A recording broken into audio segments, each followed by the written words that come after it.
सुचवलं जाईल? अजून तरी पक्षात तशी काही चर्चा नाहीये.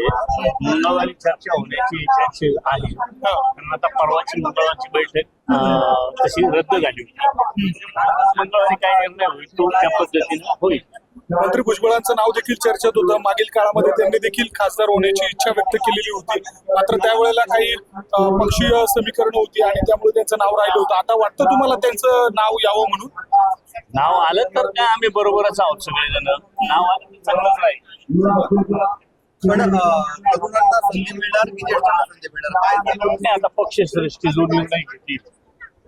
भुजबळ साहेब जरी ज्येष्ठ दिसतात पण तरुण आहेत, तरुण असतात, सगळं कामकाज त्यांचं चालू असतं. साहेब, मागच्या काही दिवसांपासून राष्ट्रवादी काँग्रेसमध्ये 2 गट पडलेत अशी चर्चा आहे. अनेक आमदार सुद्धा अस्वस्थ आहेत. आपल्याला या संदर्भात काही कल्पना आहे का, किंवा नेमकं काय चाललंय पक्षात? बाहेर जे चालतं ना ते आम्ही बाहेरून ऐकतो तेव्हा आम्हाला पेस पडतो का मध्ये कुठंच काही नाही, बाहेर कसं चर्चा येते. बाहेर काय चर्चा असेल ना, तसं काही नाही. एक अशी चर्चा होती की प्रदेशाध्यक्ष तुमचे बदलले जाणार, सुनील तटकरे यांची जबाबदारी काढून घेतली जाणार, अशी एक चर्चा आहे. चर्चाच असते, कोण ज्याच्या त्याच्या सोयीनं काय काढत असेल.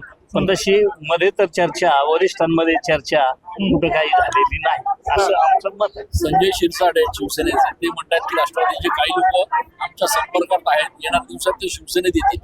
नाही, असं तर कुठं काही कोणाचं जाणवत नाही, कारण आम्ही नेहमी ज्या बैठका दादांनी बैठका सुरू केल्या होत्या तशा बैठका आताही होत असतात. तर तसं कोणाचाही कोणाचं तसं नाराजी वगैरे काही नाही. आता मध्यंतरी दोन्ही पक्षाच्या विलगीकरण संदर्भात चर्चा झाली होती. आपणही तशा पद्धतीची इच्छा व्यक्त केली होती. आता 2 दिवसाआधी मुंबईमध्ये शरद पवारांच्या गटाची बैठक झाली. त्या बैठकीनंतर त्यांचे जे प्रदेशाध्यक्ष आहेत त्यांनी असं बोलले की विलगीकरणाचा मुद्दा संपलेला आहे, पण जे राष्ट्रवादी दादा गटाचे आमदार आहेत ते आमच्यात आले तर आम्ही दादांचा अंत्यविधी झाला, त्या दिवशी थोडासा चर्चा होता, त्याच्यानंतर 2-3 दिवस चर्चा झाली, त्याच्यानंतर त्याला पूर्णविराम झालेला आहे. त्याच्यामुळे अशी काही चर्चा नाही. आता विलगीकरण तटकरे असं म्हणते की मग मी लोकांमधनं 2 दिवस निवडून आलोय, जे लोक मागच्या दारांनी आलेले आहेत त्यांनी मला शिकवू नये, म्हणजे त्यांचा एक रोग जो आहे तो पार होता असं म्हणतायत.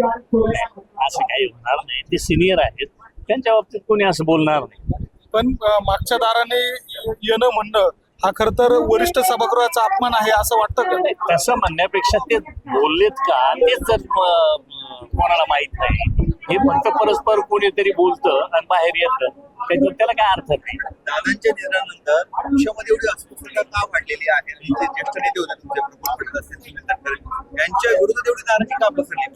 अस्वस्थता तशी दादांच्या जाण्यानं पूर्ण महाराष्ट्रातल्या सर्वसामान्य जनतेत सुद्धा आहे.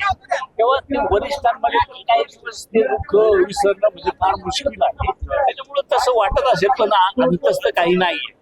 साहेब, एक नाशिक जिल्ह्याचा महत्वाचा मुद्दा आहे. कांद्याचे दर घसरलेले आहेत मागच्या काही दिवसांपासून. आपण ज्या मतदारसंघातून येतात तिथेही कांद्याचं मोठ्या प्रमाणात उत्पादन होतो. आपण या संदर्भात काही मुख्यमंत्र्यांना भेटून किंवा केंद्र सरकारशी चर्चा करून भेटून आणि कॅबिनेटमध्ये तशी चर्चा झालेली आहे का 1235चा जो रेट दिलाय त्याच्या खाली कोणीच येता कामा नये अशा पद्धतीची सक्त ताकीद दिलेली आहे. पण 1200च्या वरती रेट मागतायत कांदा उत्पादक. 1200च्या वरती कांदा माल पाहून, कारण चालू वर्षीचा कांदा म्हणतात थोडासा म्हणजे माझ्यापेक्षा काका चांगलं कांद्यावर सांगू शकते, कांदा टिकून राहिला नाही. काय असेल, हवामानाचा दोष म्हणा, पावसाचा दोष म्हणा, म्हणून व्यापारी किंवा जे काही खरेदीदार असतील त्यांनाही थोडंफार मागं पुढं होत असेल त्या मालाच्या ह्याच्यावर. तर मला वाटतं 1200च्या वरही कांद्याचा भाव जात असतो. आता प्रश्न असा आहे, डिझेलची टंचाई आहे, एक तर दर वाढलेले आहेत, त्यामुळे ट्रक उपलब्ध होत नाहीये. आता व्यापाऱ्यांनी सोमवारपासून कांदा लिलाव बंद करण्याचा इशारा दिला आहे. त्या बाबतीत काका बोलतो, मला त्याच्यातलं काही माहित नाही. शर्यत बघण्यासाठी तुम्ही आलेले होता, पक्षातली शर्यतीवर आपण आलो. पक्षातली शर्यतीची चर्चा केली आपण. ही शर्यतीची सगळी परिस्थिती बघून काय वाटलं? राजकारण बरं की हे बरं? नाही, काय बरं नाही असं काहीच नाहीये. जे इथं निर्माण होतंय ते सगळं बरं म्हणूनच निर्माण होतंय. राजकारण आहे बरंच, शर्यतही ही बरीच, कारण बऱ्याच शर्यतीवाल्यांना राजकारण मान्य नसतं. त्याच्यात त्यांचं ही स्पर्धा म्हणजे सगळ्यात आखरी स्पर्धा, त्याच्यामुळे त्यांचं मनाला समाधान वाटतं. धन्यवाद. थँक्यू काका.